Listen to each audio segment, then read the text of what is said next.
In this video, I'm going to be talking about all the books I read in 2023 and kind of ranking them based on how much I enjoyed them. So I read 51 books this year. My goal was 50, so I made it, just barely. I'm not going to go 1 through 51 and literally rank them, but I am just going to talk about how many stars I gave them. How I give stars to my books. 3 stars is average. That's what I give most of the books I read. I enjoyed it, but I wasn't obsessed with it. That's pretty much a 3-star book. A 2-star book I did not like, but it wasn't like the worst thing I've ever read. 1-star books sucked. I hated them. That's a 1-star book. I very, very rarely give those out. 4 stars is a book that I really, really enjoyed. And 5 stars, again, I rarely give these out. A 5-star book is something that like changed my life. Like it was so good. It's like I think about it like for days or weeks or in some cases months after I've read it. So that's my ranking system. I'm gonna start with my 2-star books, move on to my 3 stars, then my 4 stars. Then I'm gonna talk about the books I gave a 1, which is only 3 this year. And then I'm finally gonna wrap up the video by talking about the 3 books that I gave 5 stars this year. I'm gonna start off by saying I read a lot of young adult this year because I am an 8th grade teacher. I like to keep up with what the kids are reading. And also earlier in the year, I took a class on like diversity and intersectionality in youth. And so a lot of books on this, my list for 2023 were books I read for that class. And if it was for that class, I'll make sure I mention it. So anyway, starting off with our 2-star books. I read a lot of really good books this year, but I also read a lot of stinkers, okay? Starting off with 2-star books, and this is not in any order in which I read them or anything, it's just where I put them on my Google Doc. The 4 Agreements by Miguel Ruiz. My therapist recommended I read this. It's short, it's a quick read. It is so stupid. I didn't get anything out of it. Pass. Starling House by Alix Harrow. I made a whole video dedicated to that book. It was kind of a flop.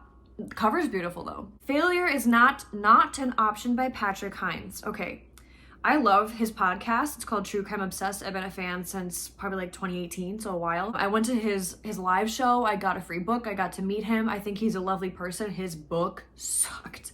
Sorry, Patrick. I got the book for free. I read it. I hated it. I stuck it in a free little library. That's that. The Whisper Man by Alex North. I don't even remember what this book was about. So that tells you all you need to know. On Earth, We're Briefly Gorgeous. I Have Her in the Flesh by Ocean Vuong. I think I wrote in my review on Goodreads that I understand why people love this book. I just didn't. I think if I'm remembering right, about the relationship between an immigrant mother and her son, and it's pretty tumultuous. I did not love it. The Roughest Draft by Emily Wibberley. Really big letdown. Did not enjoy that book at all. The Perfect Marriage by Jeneva Rose. If I remember correctly, I listened to this audiobook and I think it was good up until the end, if I'm remembering correctly. 2 stars. All the Dangerous Things by Stacy Willingham. I think it was boring. I thought it was boring. 2 stars. Okay, this one pissed me off. This is where it ends by, I don't care how you say her name, Marieke Nijkamp. She's like Swedish or something. It's a book about a school shooting, and as a teacher, I do not like reading about school shootings. I know you're thinking like, well, you shouldn't have read it then. I didn't know what it was about. I took it off my sister's bookshelf, and I think it's YA. I just think it's sick that someone would write like a fiction story about a school shooting. Like, it's not, can we not? And it was just, I finished it out of spite. I hated it. My last 2-star book on this list that I read in 2023 was called Why We Fly by Kimberly Jones. I read that book for that class that I took. It's about teenagers on like a cheer team kneeling for the national anthem. And the thing that I hated the most about this book was that the reason people kneel during the national anthem started with police brutality against Black men and women. That is mentioned once in this whole book. So I'm like, what was the point? Moving on to my 3-star books. One of them was a book I got for Christmas, so I finished it very, very recently. It is called The Ultimate Serial Killer Trivia Book. I really liked it. It's short, it's informative. A lot of the stuff I already knew because I listen to a lot of true crime podcasts, but the reason this didn't get a higher rating from me is because there were so many typos, spelling errors, grammar errors that it was just distracting. Like, whoever this editor was needs to find a new job, like ASAP. Migrations by Charlotte McConaghy had the potential to be super good. It's giving Once There Were Wolves, but it just didn't hit me like that book did. I loved that book. That was a 5-star read a couple years ago. Watching You by Lisa Jewell. I read it in one day, definitely a page turner. A Flicker in the Dark by Stacy Willingham. Again, couldn't even tell you what it was about, and I think I read that pretty recently.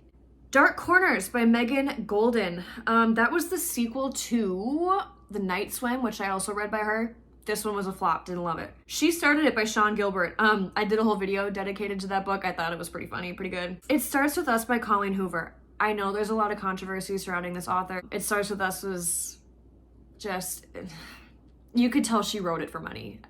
You know what I mean? But that being said, I like that she gave the characters a happy ending. The Inmate by Frida McFadden. Listened to it on audiobook. I thought it was really good up until the end, which is a theme, I think, in a lot of these books. People We Meet on Vacation by Emily Henry. I love Emily Henry's books. This one just was like not as good as some of her other ones. So The Island by Ellen Hildebrand. My sister and I love Ellen Hildebrand. She writes the best beach reads. Love her. My Sister, the Serial Killer by Oyenkan Braithwaite. It's a book about a woman who suspects that her sister might be a serial killer. It takes place in Nigeria, which was interesting. I don't think I've ever read a book that takes place in Nigeria. Controversial next 3-star book was Tomorrow and Tomorrow and Tomorrow by Gabrielle Zevin. This book was hyped. I think the cover's cute. It won like Book of the Month, Book of the Year. And it's a book about video game design, so I actually enjoyed it a lot more than I thought I would, because I'm not a video game player at all. Like, it could have been really good, I didn't love it, but like, it was fine. The Magnolia Palace by Fiona Davis. Cute book, cute cover. I remember what it was about, so I must have liked it. Other Birds by Sarah Addison Allen. Short read, cute read. Again, nothing like super special about it. My mom didn't like it, so. Lock the Doors by Vincent Ralph. I read another book by him called 14 Ways to Die, and I loved it. This one was not as good as that one. So, Good Girl's Guide to Murder by Holly Jackson. A lot of my 8th graders love this book. I thought it was fine. Okay, The First Rule of Punk by Celia C. Perez. I read it for that class. It was okay. Another book I read for that class was called Ancestor Approved by Cynthia Lettich Smith. That was a collection of short stories about Native American culture. I learned a lot. Felix Ever After by Case and Calendar. I have a lot of thoughts on that book, and I made a whole video dedicated to that as well. It's about a transgender teenager named Felix, and I think the book kind of sends the wrong message, but I mean, who am I to judge? Not a Happy Family by Sherry LaPena is the last of my 3-star books on this list. I've read a couple books by this author, and the main takeaway I get from her books is that they all have a trillion characters, and in these books, every single character is lying. So like, you can never trust what anyone is saying. Same with this book. Moving on to the books that I gave 4 stars this year. Books that I really, really enjoyed. Starting off, The Good Sister by Sally Hepworth. I finished this recently. The cover and like the blurb makes you think it's going to be a thriller, and it's not at all. Actually quite cute. It's a cute love story. It's Eleanor Oliphant combined with like Gone Girl, I would say.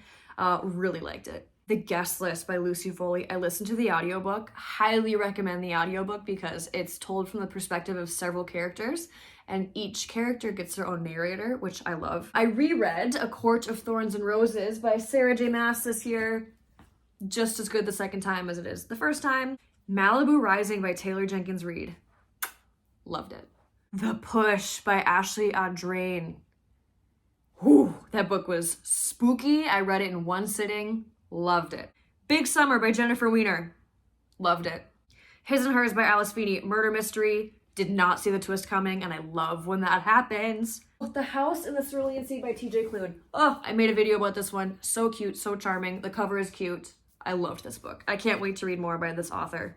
I'm Glad My Mom Died by Jeanette McCurdy. I listened to the audiobook, and holy smokes, that poor girl. She went through hell, and I hope she's doing okay. The Bodyguard by Catherine Center. Funny. I laughed out loud multiple times. It's a sweet, charming book. It's hilarious. Loved it. House of Earth and Blood by Sarah J. Maas. This is the biggest book I read all year. It's over 800 pages. I read it on a road trip, which makes sense. This is obviously the same author that wrote ACOTAR. And so for me, it was harder to get into this one because I was so in the mindset of this series that switching over to a completely different world. Hey, Can you not? Switching over to a different world. Like in this world, they have cell phones. So like, it's just different. So that was kind of hard, but I loved it. Another book I read for that class was called Red, White, and Whole by Rajani LaRocca, I think. It's written in prose, so it's a very quick read. It was so cute. It's about an immigrant family, and it's the main character is adjusting to her life in America, and her mom gets cancer. So it was really sad and really touching, but so good. I loved it. The Golden Couple by Greer Hendricks. Loved this book. Loved this book. And I think it would have gotten 5 except for the ending, which threw it off for me. Last 4-star book of the year was A Court of Silver Flames by Sarah J. Maas. Read it almost entirely a year ago. It was the first book I finished in 2023. It is the 5th book in the ACOTAR series. It's told from Nesta's point of view. Loved it. Loved it. I gave 3 books all year 1 star. So the worst book I read all year, I'll say for last. My 2 honorable mentions were What Happened to the Bennetts by Lisa Scottoline. I need to stop reading Lisa Scottoline books because every time I do, I hate them. So why do I keep reading them? This one sucked. I hated it. Another book I read for that class was called Watch Us Rise by Renee Watson.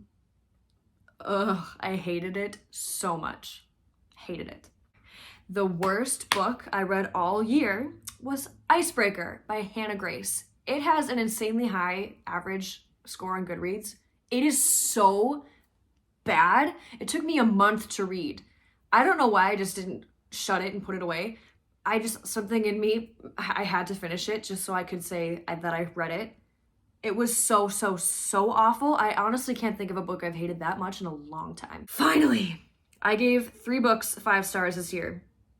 Now, keep in mind, 5 stars means how much I liked them, not necessarily how good they were. And I'm saying that because one of them was Verity by Colleen Hoover. Yes, I know, judge me all you want, but I loved reading that book.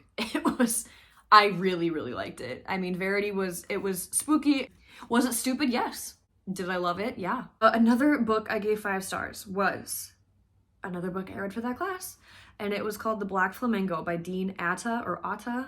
It is another book written in prose about a Black queer teenager who discovers his love for drag, and it was just beautiful. It was so well written. I loved it. I read it in 1 sitting. And finally, my favorite book that I read all year in 2023 was The 7 Husbands of Evelyn Hugo by Taylor Jenkins Reid. That book is probably one of my favorites of all time now. It was so good. I still think about it, and I read it months ago. If you haven't read that book, I mean, in my opinion, it totally lived up to the hype and then some. I think Taylor Jenkins Reid is shaping up to be one of my new favorite authors. I mean, she can't miss, it seems like. Those are all 51 books I read this year, from the 1 stars to the 5 stars. The book I'm reading right now is called A Winter in New York by Josie Silver. It's okay, but hopefully soon I'll make a video about my 2024 TBR. And thanks for watching.